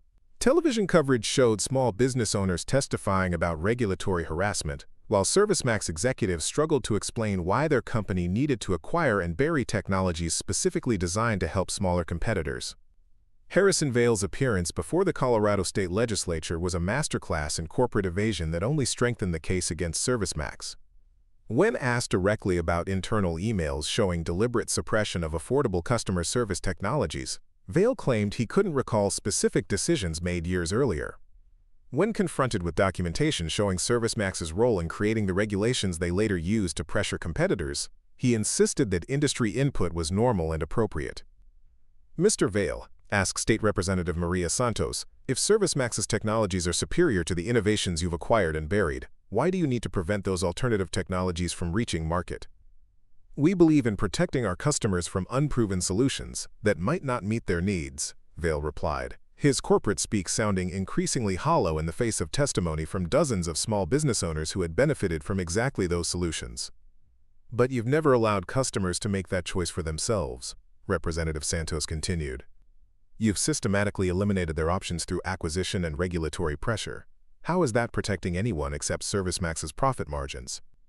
Vale's inability to provide convincing answers to basic questions about market competition and innovation accessibility became the defining moment of the hearing. Video clips of his evasive responses were shared millions of times, transforming him from a respected business leader into a symbol of corporate overreach and anti-competitive behavior. The federal investigation accelerated following the legislative hearing. The FTC's Antitrust Division, armed with evidence from Dr. Walsh's archives and testimony from business owners across Colorado, filed formal charges against ServiceMax for violations of the Sherman Antitrust Act, the Clayton Act, and federal racketeering statutes. This case represents one of the most systematic efforts to suppress innovation we've ever documented, announced FTC Commissioner Sarah Kim during a press conference that was broadcast nationwide. ServiceMax didn't just harm their direct competitors. They denied American consumers and small businesses access to technologies that could have improved their lives and economic opportunities for over 2 decades. The criminal charges were even more serious. Federal prosecutors in Colorado filed a 47-count indictment against ServiceMax Corporation, Harrison Vale, and 12 other executives for conspiracy to restrain trade, wire fraud, and using interstate commerce to conduct racketeering activities. The maximum penalties included billions in fines and potential prison sentences for the executives involved. But perhaps the most significant victory came from the injunctive relief that federal courts granted while the criminal case proceeded. ServiceMax was prohibited from acquiring any technology companies for a minimum of 10 years, required to license their patent portfolio to competitors at reasonable rates, and ordered to pay restitution to the small businesses that had been harassed through their proxy consulting firm. "We won," Patricia told Daniel and Maddy during a celebration dinner at Romano's restaurant. Not just the legal case, but the larger battle about whether innovation serves people or corporations. Daniel looked around the dining room where Tony Romano was personally greeting customers who no longer had to wait on hold to make reservations, where the hostess could focus on hospitality instead of constantly answering phone calls, where technology enhanced rather than replaced human service. "This feels like a beginning rather than an ending," he said. ServiceMax was just one company using these tactics. How many other innovations are being suppressed by corporations that prioritize control over competition? "That's tomorrow's fight," Maddy replied. "Tonight we celebrate proving that small businesses and innovative technologies can stand up to corporate bullying when they work together." Outside Romano's windows, downtown Riverside Valley bustled with small businesses that were no longer afraid to adopt technologies that helped them serve customers better. The victory against ServiceMax had created more than just legal precedent. It had established a model for how communities could organize to protect innovation and economic opportunity from corporate suppression. The revolution in customer service technology could finally begin. The call that would define TechFlow's future came on a Monday morning in early March, 6 months after the ServiceMax legal victory had transformed the competitive landscape for customer service technology. Daniel was reviewing deployment statistics: 347 small businesses now using Project Compass across 7 states, when Maddy burst into his office with an expression that mixed excitement and terror in equal measure. "We just got invited to present at the National Small Business Innovation Summit," she announced, setting down a formal invitation from the U.S. Chamber of Commerce. "They want us to demonstrate Project Compass as a keynote presentation to 3,000 small business owners, technology executives, and federal policymakers."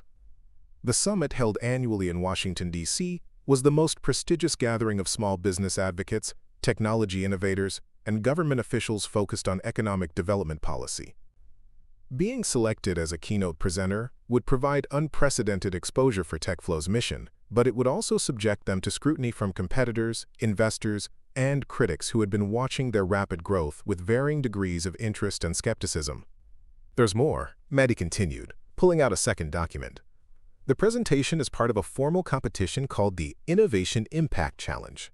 5 companies will present their technologies, and attendees will vote on which solution has the greatest potential for transforming small business operations. The winner receives a $50 million federal contract to deploy their technology nationwide through the Small Business Administration." Daniel stared at the competition guidelines, feeling the familiar mixture of opportunity and overwhelming responsibility that had defined every major milestone in their journey. A $50 million federal contract would transform TechFlow from a regional success story into a national platform capable of serving hundreds of thousands of small businesses. But it would also mean competing against established technology companies with massive resources, sophisticated marketing teams, and years of experience presenting to high-stakes audiences. "Who are the other competitors?" he asked, though he suspected the answer would be intimidating. Maddy spread out competitor profiles across his desk. Innovate Corp from Silicon Valley, They've built automated marketing systems for small retailers. Data Stream Solutions from Boston. They specialize in inventory management and supply chain optimization. Cloud Connect from Seattle. They offer integrated communication platforms for service businesses. And Phoenix Technologies from Austin. They've developed AI-powered financial management tools. Each competitor represented a different approach to helping small businesses leverage technology, and each had advantages that TechFlow couldn't match. Innovate Corp had raised $75 million in venture capital and employed over 200 developers. DataStream had partnerships with major suppliers and distributors that provided built-in customer networks. Cloud Connect had been featured on the cover of 3 business magazines and won numerous industry awards. Phoenix Technologies was led by a former Microsoft executive whose credentials alone would impress federal procurement officials. "Why do you think we were selected?" Daniel asked, reviewing the competitor descriptions. "Because we're the only company that actually grew out of the small business community," Maddy replied. "Every other competitor was founded by people who identified small business problems as market opportunities. We're the only team that has actually lived those problems." The distinction was crucial but also daunting. While TechFlow's authentic connection to small business challenges provided credibility that venture-funded competitors couldn't replicate, it also meant they lacked the polished presentation capabilities and corporate resources that typically won federal contracts. "We have 8 weeks to prepare," Maddy said. "The presentation format is 30 minutes. 20 minutes to demonstrate our technology, and 10 minutes for questions from a panel that includes small business owners, technology experts, and federal procurement officials." Daniel immediately recognized the challenge's scope. They would need to distill Project Compass's complex functionality into a demonstration that was simultaneously technically impressive and emotionally compelling. More importantly, they would need to prove that their grassroots approach could scale to serve hundreds of thousands of businesses without losing the personal touch that made their technology effective. "What about the team?" Daniel asked. "This isn't something I can present alone." "That's where it gets interesting," Maddy replied with a smile that suggested she'd already been planning strategy. "The competition allows each company to bring a 5-person presentation team. I'm thinking you as lead presenter, Sarah Kim to handle the technical demonstration, Jake Thompson for user interface design, Maria Santos for implementation scalability, and one surprise addition." The surprise addition was Tony Romano. Maddy's proposal was audacious and potentially brilliant. Instead of bringing another TechFlow employee, they would include an actual small business owner who could speak authentically about how Project Compass had transformed his operations. "Tony's not a polished corporate presenter," Daniel pointed out. "Exactly. While our competitors are showing slick demos and theoretical benefits, Tony can tell the real story of how this technology helped his family restaurant survive and thrive. He can answer questions about practical implementation, daily usage, and actual return on investment because he's lived it." The preparation process revealed both TechFlow's strengths and their limitations. Sarah's technical demonstrations were flawless, showcasing AI capabilities that impressed even skeptical engineers. Jake's interface designs were intuitive and accessible, proving that sophisticated technology didn't require complicated user experiences. Maria's scalability analyses showed how Project Compass could be deployed to thousands of businesses without compromising performance or support quality. But Tony Romano's contribution proved most valuable. During practice sessions, his unscripted explanations of how Project Compass had changed Romano's restaurant operations carried emotional weight that no corporate presentation could match. "Before TechFlow, my hostess spent half her time on the phone answering the same 5 questions over and over," Tony explained during a rehearsal session. "Customers got frustrated because they couldn't get through during busy times. My staff got stressed because they couldn't focus on serving people who were actually in the restaurant. Now, routine questions get answered immediately by the AI system, complex issues get transferred to appropriate staff members, and everyone has a better experience." The power of Tony's testimony wasn't just his authenticity. It was his ability to translate technical capabilities into human benefits that small business owners could immediately understand and relate to. "When Daniel's team first approached me, I was skeptical because I'd been burned by expensive technology that promised everything and delivered headaches," Tony continued. "But Project Compass actually made my life easier instead of more complicated. It solved real problems instead of creating new ones. As the competition date approached, Daniel found himself working longer hours than he had since the early days at TechFlow, but with a different quality of focus. Instead of scrambling to survive, he was preparing to prove that their approach to technology development, rooted in genuine understanding of small business challenges, could compete with and surpass the venture-funded alternatives that dominated the industry. "Dad," Emma said one evening while Daniel practiced his presentation in their living room, "are you nervous about talking to all those important people?" "Terrified," Daniel admitted, "but also excited. This is our chance to show that technology should serve people instead of the other way around." "You'll do good," Lucas added, looking up from his homework. "You always figure out how to help people solve their problems."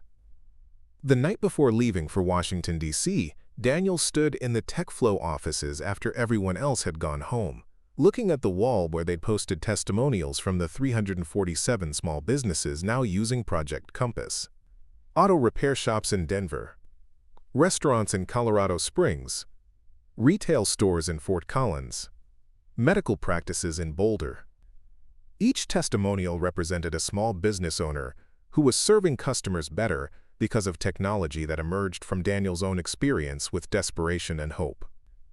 Tomorrow, he would stand before an audience of 3,000 people and argue that authentic innovation, technology developed by people who understand real problems, could transform small business operations across the entire country. The stakes couldn't be higher, but neither could his confidence in what they'd built together. "Are you ready?" Maddy asked, appearing in the doorway with coffee and the travel arrangements for their early morning flight. "We're ready," Daniel replied, feeling the weight of every small business owner who was counting on them to prove that accessible technology could level the playing field between small enterprises and corporate giants. The ultimate challenge was about to begin. The Walter E. Washington Convention Center in Washington, D.C. was unlike anything Daniel had ever experienced. 3,000 small business owners, technology executives, federal officials, and industry analysts filled an auditorium that felt more like a corporate coliseum than a business conference. As the fifth and final presenter in the Innovation Impact Challenge, TechFlow would have the advantage of presenting last, but also the pressure of following 4 polished presentations that had already impressed the audience with their sophistication and scale. Innovate Corp's presentation had opened the competition with a dazzling demonstration of AI-powered marketing automation that could target customers with surgical precision. Their CEO, a former Google executive named David Park, had delivered a flawless 20-minute showcase featuring holographic displays, real-time data analytics, and case studies showing 400% increases in customer engagement for participating retailers. DataStream Solutions followed with an equally impressive demonstration of supply chain optimization that promised to reduce inventory costs by 35% while eliminating stockouts through predictive analytics. Their presentation included testimonials from Fortune 500 companies and partnerships with major distributors that would provide immediate market access for small business participants. Cloud Connect's presentation had focused on unified communication platforms that integrated email, social media, customer service, and marketing into a single dashboard that small business owners could manage from their smartphones. Their demonstration included live customer interactions across multiple channels, showing how their AI could maintain consistent brand voice and customer experience regardless of communication medium. Phoenix Technologies had closed the first 4 presentations with a comprehensive financial management platform that could automate bookkeeping, tax preparation, cash flow forecasting, and regulatory compliance. Their former Microsoft executive CEO had emphasized the platform's integration with existing business software and its ability to provide small businesses with financial insights previously available only to large corporations. As Daniel watched each presentation from backstage, he felt the familiar weight of imposter syndrome settling on his shoulders. Every competitor had demonstrated technologies that were objectively impressive, financially backed by millions in venture capital, and led by executives with credentials that dwarfed his own background. Their solutions were polished, comprehensive, and designed by teams who understood how to present complex technology in ways that impressed procurement officials and industry experts. "You're overthinking this," Maddy said, appearing beside him as Phoenix Technologies concluded their presentation to enthusiastic applause. "Remember why we're here. We're not trying to impress venture capitalists or technology executives. We're trying to serve small business owners who need solutions that actually work." Daniel nodded, but the competitive disadvantage felt overwhelming. Their technologies are genuinely impressive, marketing automation that increases customer engagement by 400%, supply chain optimization that reduces costs by 35%, financial management that automates compliance. How do we compete with that level of sophistication? By remembering that sophistication isn't the same as effectiveness, Tony Romano said, joining them backstage. He was wearing his best suit and carrying notes written on Romano's restaurant napkins, a detail that perfectly captured the authentic, grassroots nature of their entire approach. Those presentations were beautiful, but they felt like solutions designed by people who've never actually run a small business. Sarah Kim finished her final equipment checks and joined the group as the audience settled in for TechFlow's presentation. The technical demonstrations were impressive, but did you notice what was missing? None of them showed actual small business owners using their technology. Everything was theoretical. Mock-ups, simulations, case studies with unnamed companies. We're the only team that can show real people getting real results. Jake Thompson was making last-minute adjustments to their presentation slides, which looked modest compared to the holographic displays and interactive demonstrations their competitors had used. Our visuals aren't as flashy, he admitted, but our story is more honest. Every screenshot comes from an actual business. Every testimonial comes from a real customer. Every metric represents genuine improvement in people's lives. Ladies and gentlemen, the moderator announced, please welcome our final presenters, TechFlow Innovations and their Project Compass customer service platform. Daniel walked onto the stage with his team, feeling the weight of 3,000 pairs of eyes, and the knowledge that the next 30 minutes would determine whether their grassroots approach to technology development could compete on the largest possible stage. The presentation screen displayed a simple title, Project Compass, Customer Service Technology Built by Small Business for Small Business. 2 years ago, I was sleeping in my car with my 8-year-old twins, Daniel began, his voice carrying clearly through the auditorium's sound system. I was an unemployed software developer who had lost everything. My job, my house, my savings, my confidence that I could provide for my children. What I didn't realize was that my experience with desperation would become the foundation for understanding exactly what small businesses need from customer service technology. The audience's attention shifted immediately. Unlike the polished corporate presentations that had preceded them, Daniel's opening was raw, personal, and completely authentic. He could feel the room's energy changing as 3,000 people recognized that they were hearing a fundamentally different kind of story. The difference between Project Compass and every other customer service platform isn't our artificial intelligence algorithms or our user interface design, Daniel continued. The difference is that we built this technology after living the problems it solves. We know what it feels like when you can't afford to lose a single customer. We understand the stress of trying to answer phones while serving customers in person. We've experienced the frustration of dealing with technology that promises everything and delivers complications. Sarah took over the technical demonstration, but instead of showing theoretical capabilities, she displayed actual usage data from Romano's restaurant, Morrison's retail stores, and 12 other businesses that had been using Project Compass for over a year. The numbers were impressive but also human-scaled. 25% reduction in customer wait times, 40% improvement in first call resolution, 60% increase in customer satisfaction scores. Notice that we're not claiming 400% improvements or revolutionary transformations, Sarah explained. We're showing steady, sustainable improvements that actually matter to small business owners. Fewer frustrated customers, less stressed employees, more time to focus on what you do best. Jake demonstrated the user interface using a live connection to Romano's restaurant system, showing how Tony's hostess could handle reservation requests, answer menu questions, and transfer complex calls without ever leaving her station or interrupting service to in-person customers. The key insight, Jake said, is that small business customer service isn't about impressing people with sophisticated technology. It's about making human interactions more efficient and effective. Our AI doesn't replace people. It makes people more capable of providing genuine hospitality and service. Maria presented the scalability analysis but framed it in terms of community impact rather than technical metrics. We've deployed Project Compass to 347 small businesses across 7 states. That represents 12,000 jobs directly supported, $47 million in improved customer experiences annually, and countless hours returned to small business owners who can now focus on growth instead of constant crisis management. But Tony Romano's contribution proved to be the presentation's emotional core. Instead of delivering prepared remarks, he spoke directly to the small business owners in the audience about the daily reality of trying to serve customers with limited resources. "I've been running Romano's restaurant for 15 years, Tony said, his voice carrying the authority of genuine experience. "I've tried expensive phone systems, complicated reservation software, and marketing tools that promised to revolutionize my business. Most of them created more problems than they solved. Project Compass is the first technology I've used that actually made my life easier instead of more complicated." He pulled out his restaurant napkin notes, a gesture that drew chuckles from the audience but also demonstrated his authentic connection to the challenges they all faced. "Last month, we served 2,847 customers.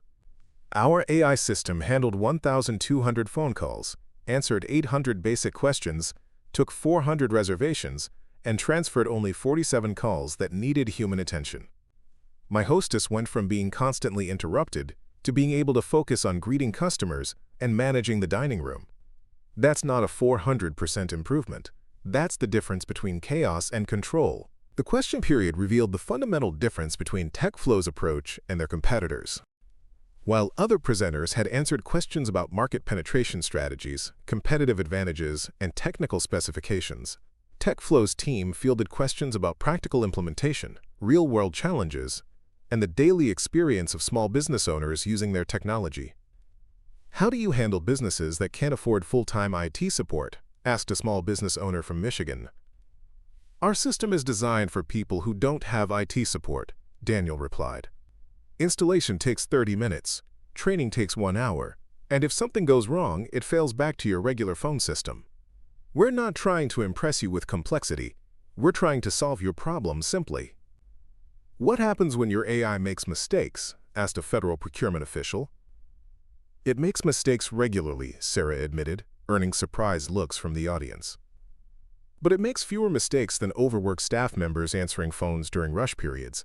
And when it does make mistakes, they're documented and corrected automatically. Perfect technology isn't our goal.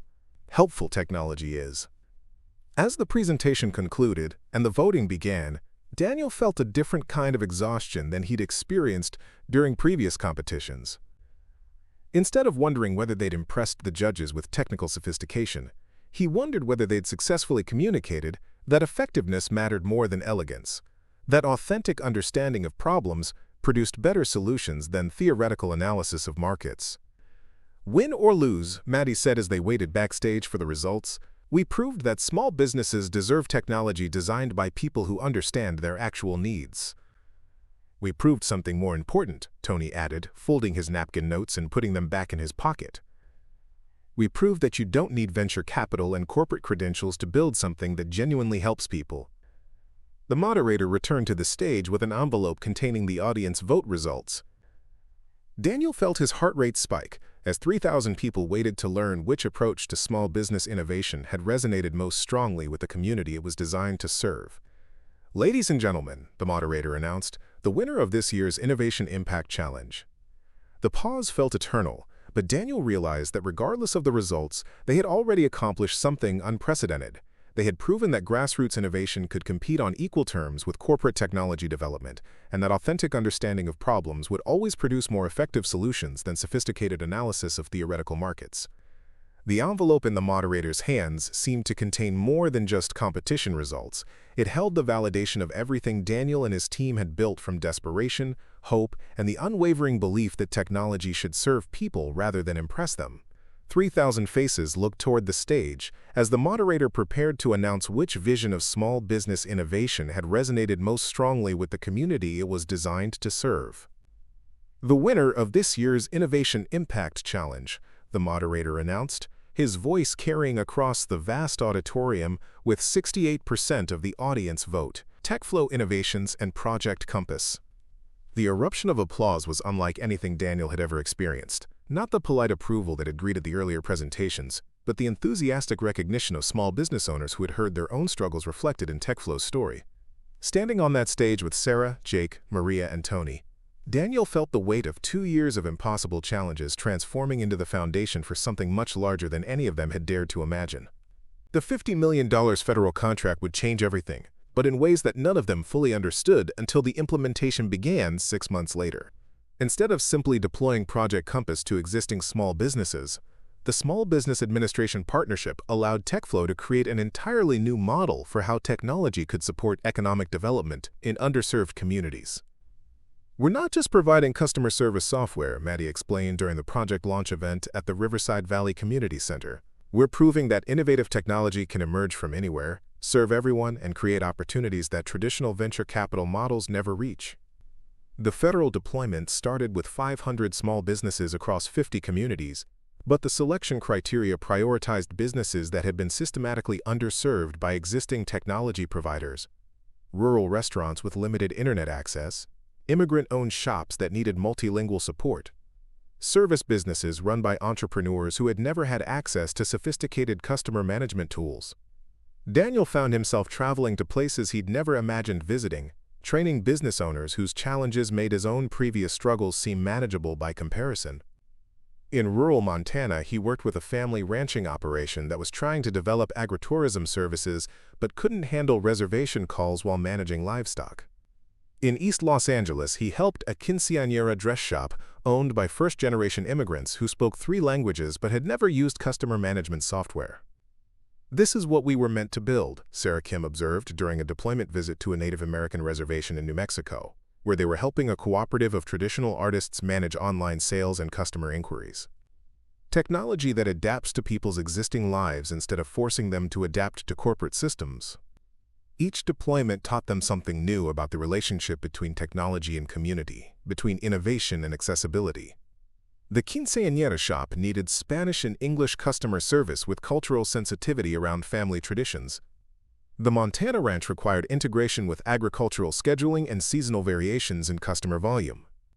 The Native American Artists Cooperative wanted systems that respected tribal governance structures and traditional business practices.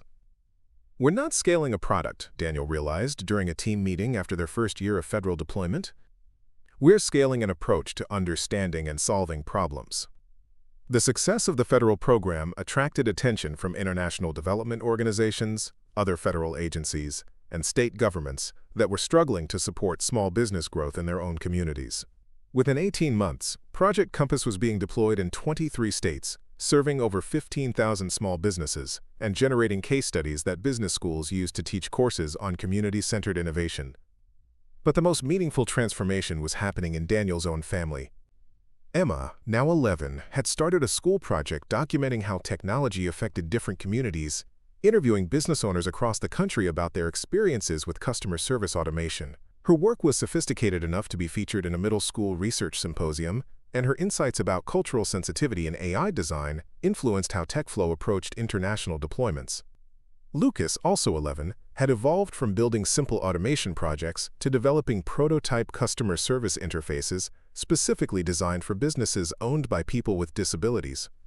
His robotics team had partnered with local disability advocacy groups to create adaptive technologies that made customer service systems accessible to business owners with visual, hearing, or mobility limitations. "Dad," Lucas said one evening while testing a voice-controlled customer service interface he'd built for a legally blind restaurant owner, "I think I want to do what you do when I grow up." "Build software?" Daniel asked. "Help people solve problems," Lucas clarified. "The software is just one way to do that." The 3rd anniversary of Daniel's first day at TechFlow was marked not with corporate celebrations but with a community gathering at Romano's restaurant that brought together small business owners from across Colorado who had been part of their journey. Tony Romano had expanded his restaurant into the space next door, hired 12 additional employees, and become an unofficial spokesperson for how accessible technology could transform small business operations. 3 years ago, I thought technology was something that big companies use to replace workers and eliminate personal service, Tony told the gathering. Daniel and his team proved that technology can actually make personal service better, make workers more effective, and make small businesses more competitive. Dr. Jennifer Walsh, whose archived research had been crucial to defeating ServiceMax's monopoly scheme, spoke about the broader implications of community-centered innovation. TechFlow didn't just build better customer service software, she observed. They demonstrated that innovation emerges from understanding real problems, not from identifying market opportunities. They proved that the most effective technologies are developed by people who have lived the challenges they're trying to solve. The evening's most emotional moment came when Maddy presented Daniel with a framed photograph of their team taken during the very first Project Compass deployment at Romano's restaurant. In the image, Daniel, Sarah, Jake, Maria, and Tony were crowded around a laptop, debugging code and celebrating the moment when their AI system successfully handled its first customer phone call. This photograph represents the exact moment when we stopped being a software company and became a community development organization, Maddy said. We weren't just testing technology. We were proving that innovation could emerge from partnership between people who understood problems and people who had the skills to solve them. But the real measure of their success wasn't corporate growth or federal contracts. It was the ripple effect of small businesses that were now serving customers better, employing more people, and contributing to community economic development because they had access to tools that had previously been available only to large corporations. The hardware store that could now handle inventory questions automatically, allowing staff to focus on helping customers with complex projects. The auto repair shop that could schedule appointments efficiently, reducing wait times and improving customer satisfaction. The bookstore that could manage online and in-person sales seamlessly, competing effectively with large retailers while maintaining personal service. We changed the rules, Daniel realized during a quiet moment at the anniversary gathering, watching Emma and Lucas help Tony Romano demonstrate the restaurant's customer service system to visitors. We proved that technology doesn't have to be controlled by corporations with unlimited resources. We showed that innovation can emerge from communities, serve communities, and strengthen communities. That night, as Daniel walked through downtown Riverside Valley past the dozens of small businesses that were now using Project Compass to serve customers better, he reflected on the journey from sleeping in a Honda Civic to building technology that was improving lives across the country. The path had been neither straight nor predictable, but every challenge had contributed to creating something more meaningful than he'd ever imagined possible. His phone buzzed with a text from Emma, who was spending the weekend working on a new research project. "Dad, Mrs. Chen says you're a hero, but I think you're just someone who never stopped trying to help people. That's better than being a hero." Daniel smiled, realizing his daughter had identified the philosophy that had guided every decision since Maddy Scott first knocked on their car window that cold November morning. They hadn't set out to become heroes or revolutionize an industry. They had simply refused to accept that circumstances were permanent, that innovation was exclusive, or that technology should serve corporations instead of communities. Walking home to the house they now owned, in the neighborhood where Emma and Lucas had friends and futures filled with possibilities, Daniel felt the quiet satisfaction that comes from building something that matters. Not just a successful company or innovative technology, but a proof of concept for how desperation could transform into determination, how authentic understanding of problems could produce more effective solutions than sophisticated analysis of markets, and how the most powerful business decisions often happened in parking lots rather than boardrooms.